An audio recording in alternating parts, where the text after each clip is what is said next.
Sea of Thieves, one of the first ever open world pirate games where you make your own adventure. Did it live up to expectations? Was it all we wanted and more? Well, find out right here, right now, on the first ever episode of Frontline Gaming with me, your host, Chris, the Dark Avenger.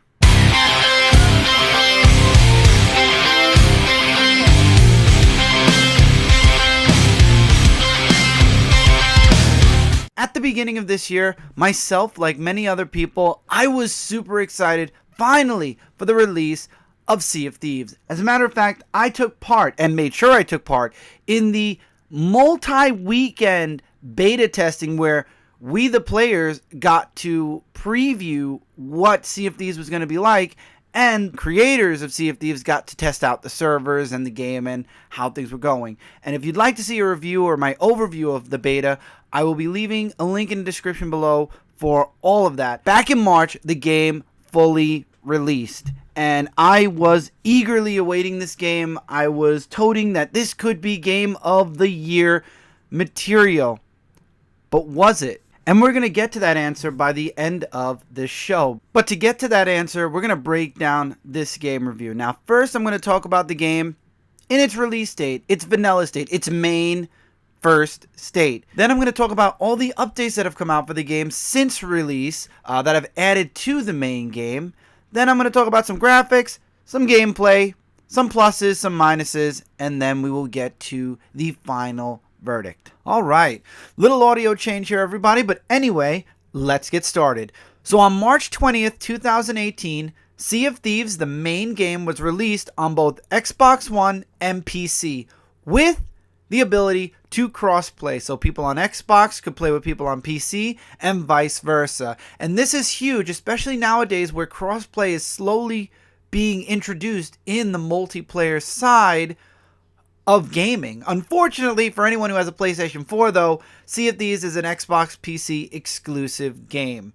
So for those of you that only have a PlayStation 4, unfortunately, you didn't get the chance to play. But anyway, crossplay is very important, though, and I'm really happy that a lot of games are starting to do that. And I hope that with Sony, because I just mentioned PS4, I really do hope in the coming years that Sony opens up a bit more, because Sony is one of the only consoles right now that's having a bit of an issue being open to crossplay for one reason or another. But we're not here to talk about the crossplay. We're here to talk about the game Sea of Thieves. So when the main game dropped, now I've already talked about the beta. Basically, everything we got from the beta was in the main game, but not much really extra was added. So let's talk about the main game, though, for those of you that didn't listen to any of my beta talk. So you start the game off as a pirate, and you're at level 0 for 3 alliances: the Merchant Alliance, the Gold Hoarder Alliance, and the Order of Soul Alliance. Merchants involve finding and bringing animals to specific outposts, sometimes filling crates with bananas, cannonballs, or wood.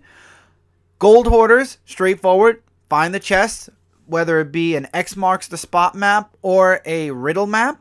And Order of Souls sends you on missions to fight skeletons and bring back their skulls. And of course there are different types of chests, there's different types of skulls, there's different colors and shapes to animals. Animals being pigs, snakes, and chickens. And you just keep doing it and you level up your alliance level until you reach level 50. And the main goal of the game is to reach level 50 for all 3 alliances and become a pirate legend. Now, of course, within the world, you also have messages in a bottle, which could be from any of the 3 alliances. It could be for chests, it could be for skulls, it could be for crates of bananas or whatever for the Merchant Alliance. It could be anything. You also have sunken ships in the world. And in the sunken ships, you can find chests, skulls, you can find rare teas. That's really one of the few places you can find the rare teas and silks and stuff. Sometimes you'll find that washed up on shore as well. Sometimes you'll find it in the middle of islands. Treasure is everywhere for all 3 alliances. You just got to do the searching for it. But sunken ships are where they're kind of spotlighted, because you can go into the sunken ship, and if nobody's touched it yet, not only do you have a lot of resources you can take from that sunken ship, but you have the chests or skulls and or merchant stuff. And that helps you level up, because leveling up is a huge grind. And we'll get into that when we get into the gameplay. But the main idea of the game is to become a pirate legend. So it's getting those 3 alliances to level 50. And then also you have Skull Forts, which was a humongous enjoyment we had during the beta. Basically, you fight hordes of skeletons. I believe there was about 10 waves. You beat the captain on the Skull Fort Island, open up the Skull Fort door, and boom, you are given a treasure trove of treasures for all 3 alliances. And then it's all about making sure you get it back to, first of all, getting it to your ship, and then getting it to an outpost without being chased down, because it's an open world game where people can, real life people, I'm sorry, I hiccuped for a moment there in my mind, but where people can either be friendly or not friendly, and we'll get into that with gameplay as well. But basically, you take on a Skull Fort, everybody knows that fort's up. You bring that treasure back, everyone knows, if they've been watching that Skull Fort, that you have the treasure. So you stand the chance of losing it to other players more than you do to NPCs. But one of the biggest things, and one of the things that we were all super excited about, because we didn't see it in the beta, was the Kraken. And the Kraken is an NPC that randomly attacks you in the middle of the world, and you have to fight your way through it. And when I say through it, basically you're fighting your way through tentacles. You never get to see the full body of the Kraken. You only fight through the tentacles. At the current time of this recording, as a matter of fact, unfortunately, the Kraken has been disabled due to problems within the game. But my whole time playing this game, which has been about 6 months to the day so far, I've only experienced the Kraken approximately 4 or 5 times. So experiencing the Kraken or finding the Kraken with the amount of time that I've played is very scarce. But when you do, be ready for a fight. I will say that. But all of this, like I said, is to get you on the road to becoming a pirate legend. And what happens when you become pirate legend? You get Athena quests. That is another part of the game where you have now an Athena alliance, and you have to get that to level 10 in order to unlock all of the awesome pirate legend gear and pirate legend skins for your boat. Now, the thing is, reward system in the game. What are you going to use your money on? Is it to buy different stuff? Is it to buy what? What are you going to buy? And the one thing, and I think this was what a lot of people were kind of let down with, and the only thing you could buy with your gold are skins. Skins for your weapons, clothes for your pirate, skins for your ship, and that's about all. So basically, you are paying for in-game, no real money. You are using the gold that you earn in-game for skins. And really, there's not much else inside of that. And that kind of left the main game empty, because all you were doing in the main game, well, I'm going into now gameplay. So that was the main game. Let's get that out of the way first. So the main game was that for a while. And then the bilge rats were introduced along with the first mission, the first big update to the game, which was the Megalodon. The Megalodon becoming the newest NPC threat in the world of Sea of Thieves. And the Megalodon was humongous fun. The mission was where they introduced not only the Megalodon, but the loudspeaker as well as the drum. But the Megalodon mission itself was a humongous plus and fun for the game, which again, I want to make mention that all DLC for the game up to this point has been free, and all updates to the game will also remain free to our knowledge and from what Rare has said. Of course, there will be some paid DLC stuff later, but it's all additional stuff to the game and nothing that will disclude anyone who plays Sea of Thieves. So anything that is in-game updated will always be free, or that's what we're led to believe, and that's what's been happening up to this point. So the Megalodon mission happened, and we had a lot of fun with the Megalodon.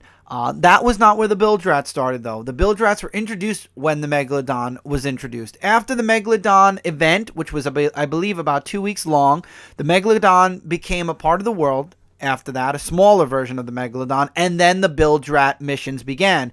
And we've had several so far. We've had skeleton thrones.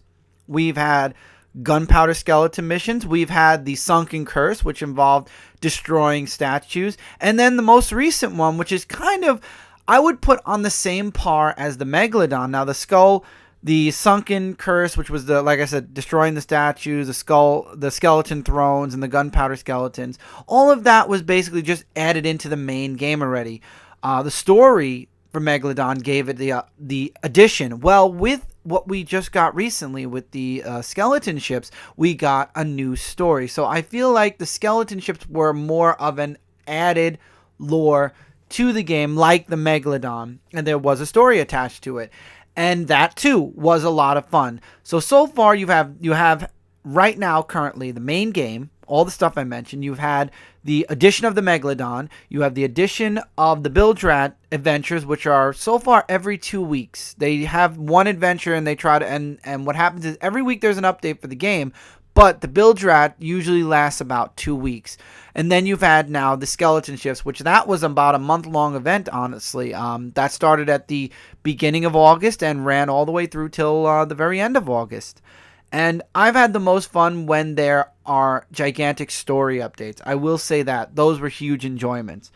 Now, graphic-wise, I'm going to throw it out there right now. And we've said this multiple times while playing Sea of Thieves. The game looks gorgeous. You will not find a more, I can't even put the words together. It is a very beautiful game. The seas look gorgeous, and every time they update the way the seas work and the islands, it just continues to look better and better. It is a beautiful game. Very beautiful game. I will say that. You will go into this game and say, wow, this is gorgeous. Now, I'm sure it looks a lot better on PC than it does on Xbox, unless you have an Xbox One X, but the game in general, regardless what system you play it on, is gorgeous. It's a beautiful game. The graphics are amazing. I will say that. And that is one of the shining aspects of Sea of Thieves. Which now brings me to the gameplay. And I'm going to rewind and then I'm going to move forward again. Gameplay for the main game was very grindy. If you are a fan of the grind, which is what you're going to be doing for those 3 factions to get to Pirate Legend, then you're going to have fun with this game.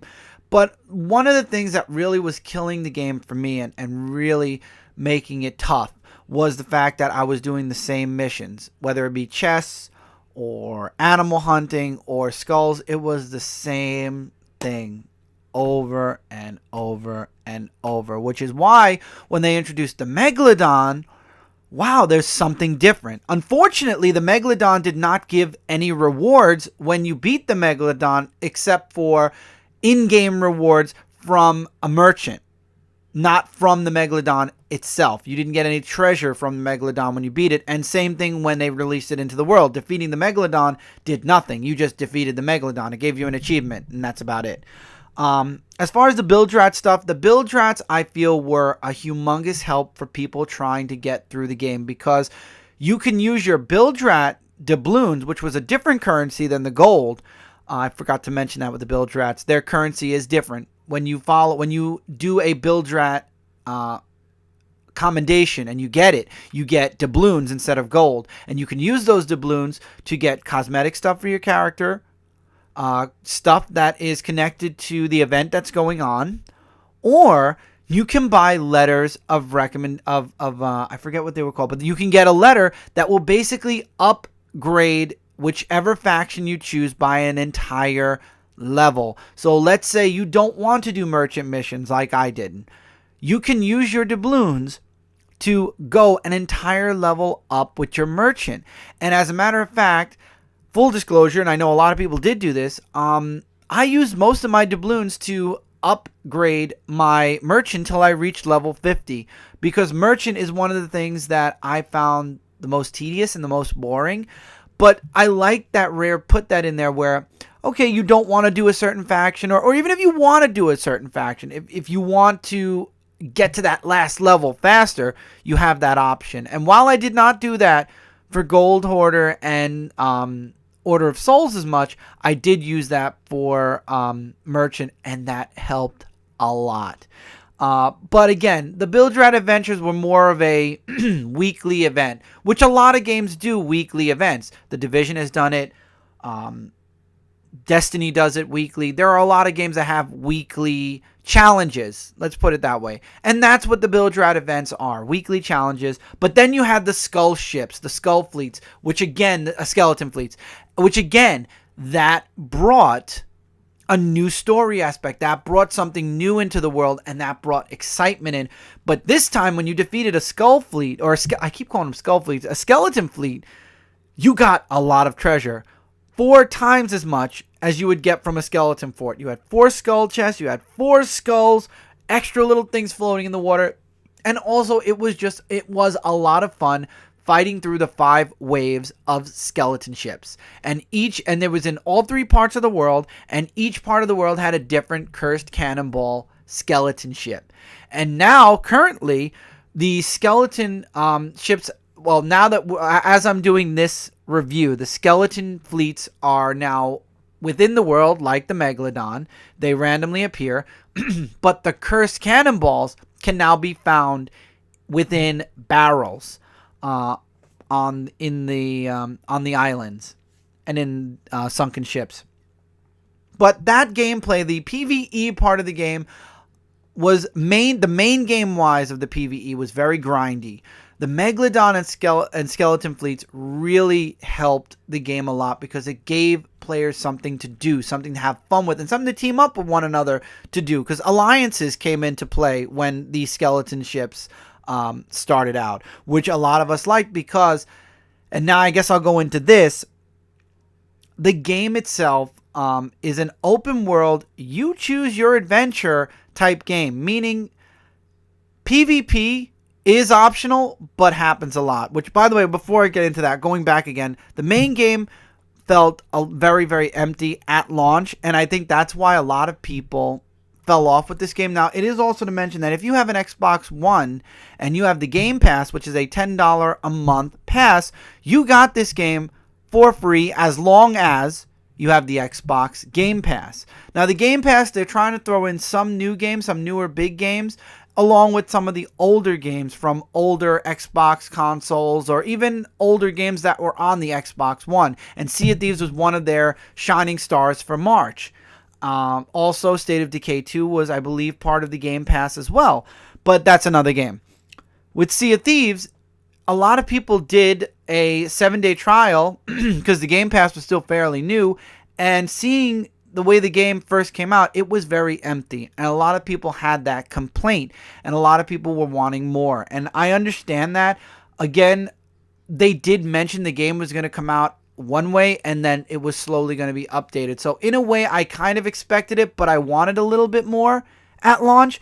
But currently, with all the new stuff they've added, it feels like slowly the game is fleshing out.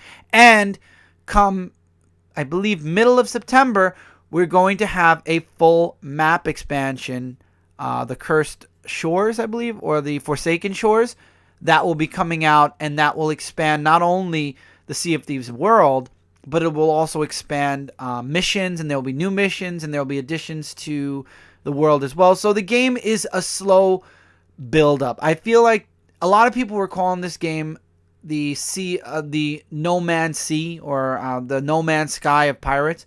And honestly, yes, it did start off very bare, but very, I would say, at a fair rate, it is gaining content. And I feel that at launch, maybe it didn't have as much as it does now, but now there's definitely stuff in the world for people to explore and sink their teeth into a little bit. But the grind is still there. The grind is still there, which I do want to mention again. The grind and repetition really, I feel, it drains players. It definitely does, and it was very draining. It took me 6 months to get to Pirate Legend, and as you all know, I am a casual player. I don't play for many hours a day, and I don't play every single day. So it took me, at my pace of gaming, 6 months to make it to Pirate Legend. As a matter of fact, I've been promising this review to all of you for a while, and first I wanted to wait till there was more in the game, and then by the time there was enough substance in the game for me to do a review, I was so close to Pirate Legend, I decided,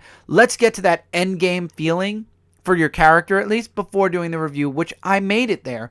But again, it was a lot of repetition, and it was a lot of grinding, leading to the next point that actually took me away from the game for about a week and a half.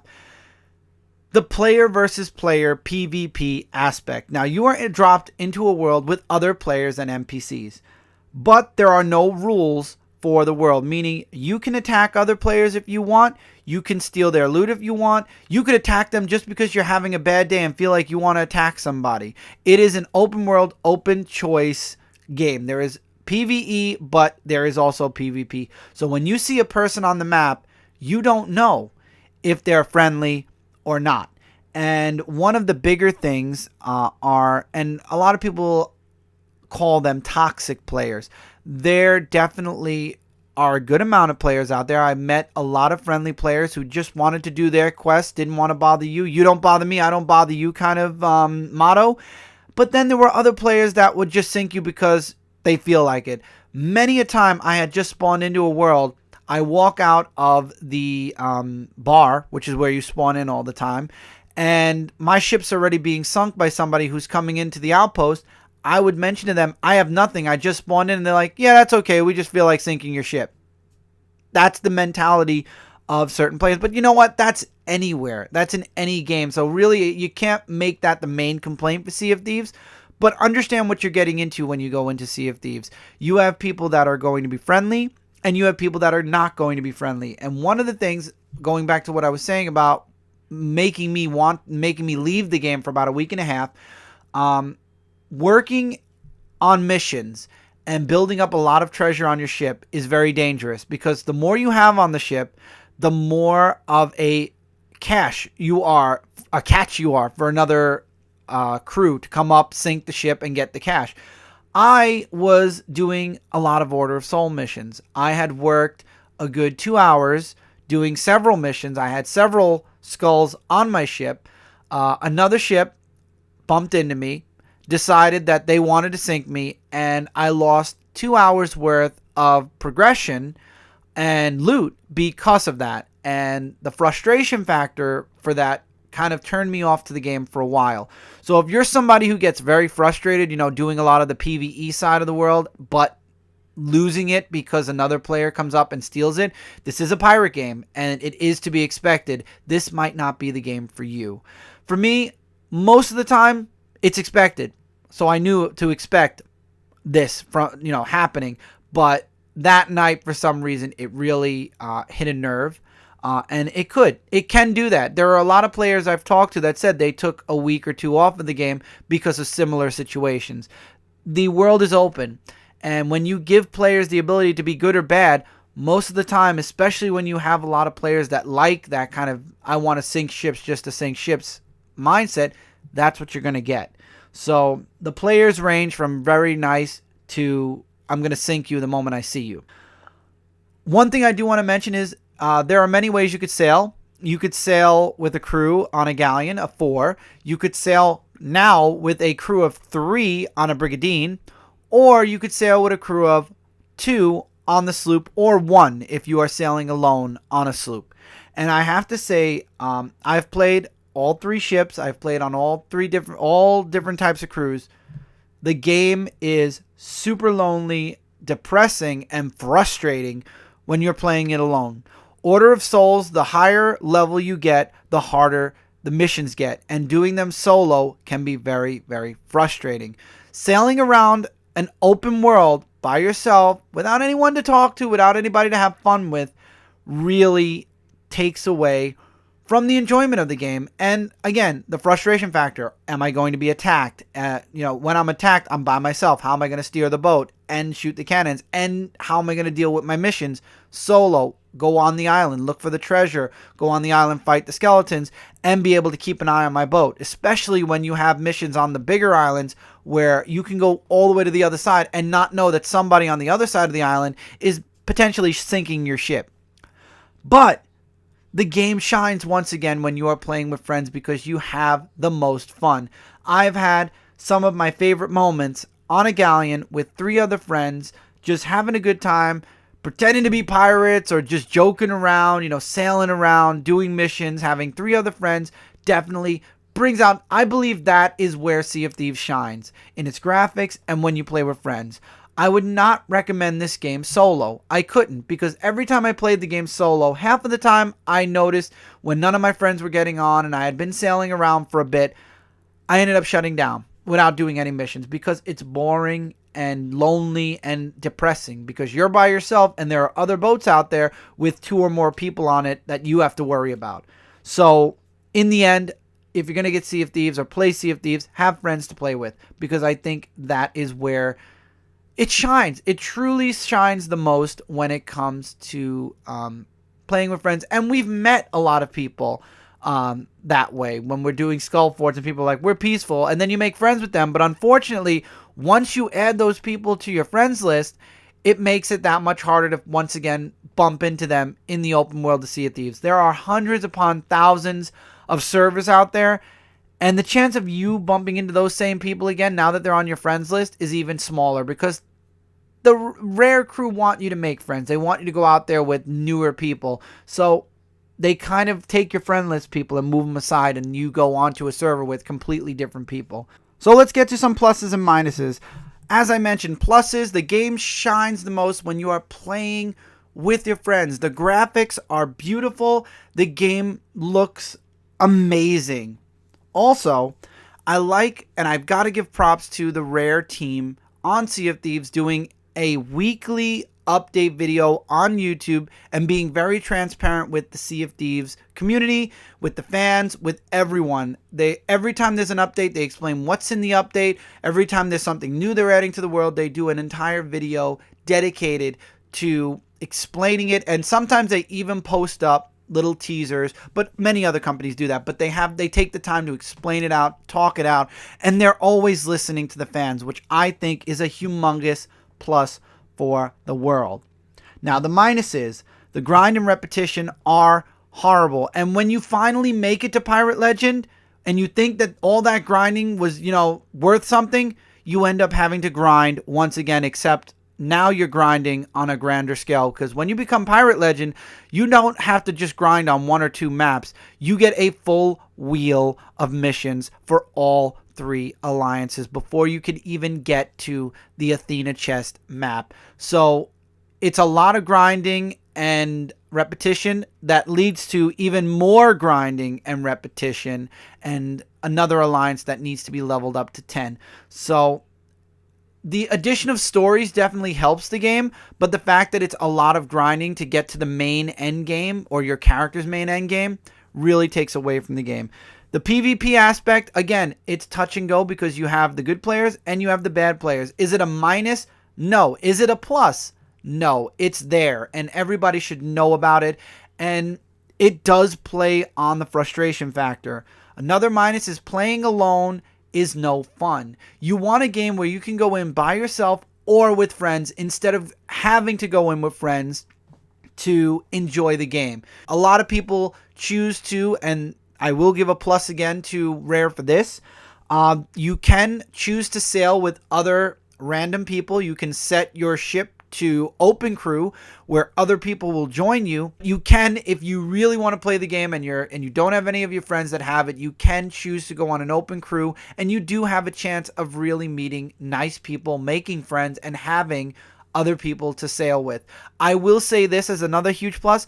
A lot of the people on my Xbox One friends list are people I made friends with on Sea of Thieves. So Sea of Thieves does have a very nice community, but there are, with the good, bad.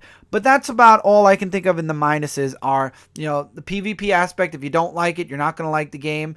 The solo play is kind of boring and lonely, and the grind and repetition continuous. Very, very continuous. But on the plus side, it's a beautiful game. It's great when you play with friends. The developers at Rare and the creators of the game are very transparent with what they do on Sea of Thieves. The updates, they do it weekly. They make sure you have a state of the game.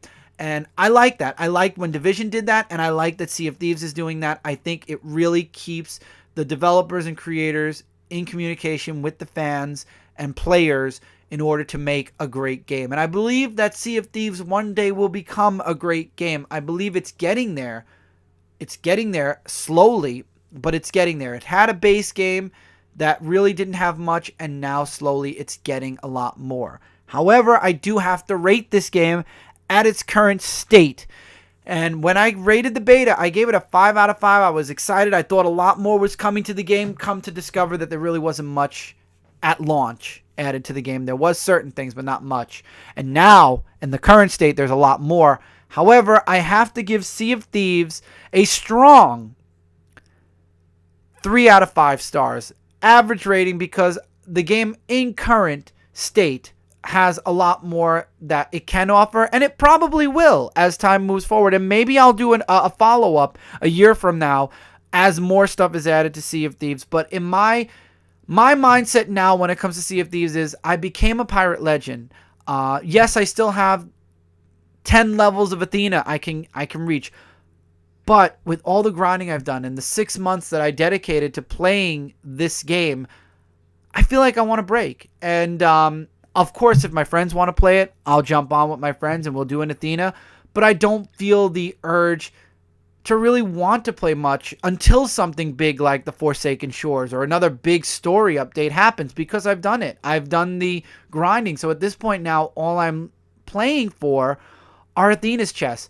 And you don't want that. You want to be able to go into a game, solo or not, and you want to feel like you can do whatever and you're doing it for a reason. And I feel like now that I've topped off all my levels, I don't have much of a reason to jump on unless it's to play with some of my other friends. And a lot of my other friends have already moved on to other games. Slowly, I've noticed with Sea of Thieves, there are dedicated players that love the game, live on the game, and want and literally live to play Sea of Thieves. But a lot of the gamers, such as myself, that play multiple different games have already moved on to different games, which is hopefully something that Sea of Thieves will see and want to build to bring players back into the game. And I hope they do, and I look forward to that. But until then, I gotta give it a solid 3 out of 5.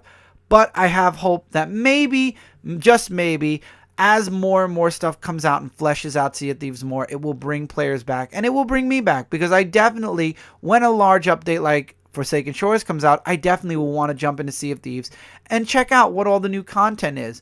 But for now, until a bigger update or a bigger story update happens, I think I'm good with Sea of Thieves. But now it's up to you. Do you want to play Sea of Thieves? Have you played Sea of Thieves? Would love to hear your comments and your thoughts on the game down in the comments below. Let us know what you thought of Sea of Thieves. Do you agree with my rating? Don't you agree? I would love to hear your thoughts. With that, that's it for this first episode of Frontline Gaming. Hopefully you all enjoyed. I know this is going a bit longer than I wanted, but I had a lot to talk about because I waited a long time to do this review, which is something I like. I like playing a game. Instead of doing a review on release week, I like being able to spend time in the game. I feel like I spent 6 months in the game, and there's a lot I can talk about, plus and minus wise.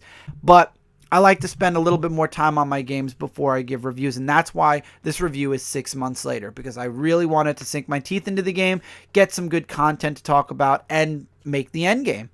So thank you all so much for being here. We are Comic Frontline, your #1 source for comic-related news, reviews, and a whole bunch more. If you'd like to see more, there's a bunch of links in the description below. If you're not following the Comic Frontline YouTube channel, definitely check that out. If you are interested in more stuff, video games, comics, and more, go check out comicfrontline.com. We have a wide variety of stuff on the website. And if you have Discord and would like to join the community, link again is in the description below to join the Comic Frontline Discord.